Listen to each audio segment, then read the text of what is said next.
एक जैन गुरु और उनके शिष्य एक बार नदी में नहाने के लिए गए। नहाने के बाद गुरु बाहर आए और जब वे चलने लगे तो उनके सभी शिष्य उनके पास आ गए।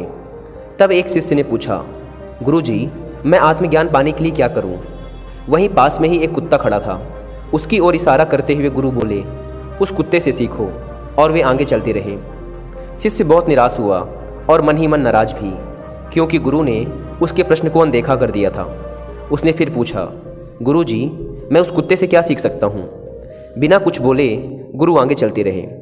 शिष्य ने अपनी बात जारी रखी, मैं उस कुत्ते से कुछ नहीं सीखना चाहता, कृपया करके आप ही मुझे बताइए। तब अगली गली में खेल रहे एक दूसरे कुत्ते की ओर इशारा करते हुए गुरु बोले, तो इस कुत्ते से सीख लो। अब शिष्य ने कहा, आप मेरा मजाक बना रहे हैं गुरुजी, मैं किसी कुत्ते से क्या सीख सकता हूँ? वो खाने, सोने और बच्चे पैदा करने के सिवा कुछ नहीं करता। मैं इन सब से मुक्त होने के लिए ही तो आपको खोजता हुआ यहाँ आया हूँ। तो तुम भी खाओ और सो, गुरु ने कहा, और वे अपनी झोपड़ी में चले गए। शिष्य गहरे सदमे में बस खड़ा ही रह गया।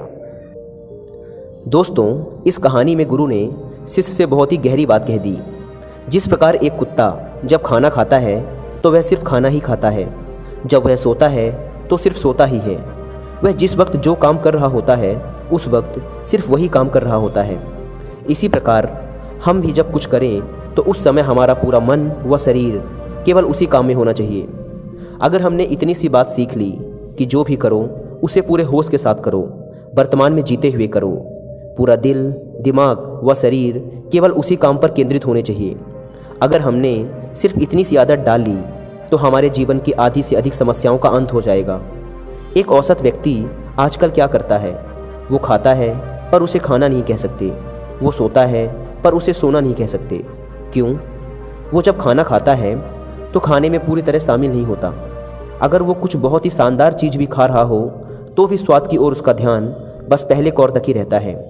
बाकी का सारा खाना उसके मुंह और गले से उतरकर पेट में पहुंचता रहता है, पर उसका मन इधर उधर भटकता रहता है। तो आज ज़रूरत है खुद को वर्तमान से जोड़ने की, वर्तमान में जीने की।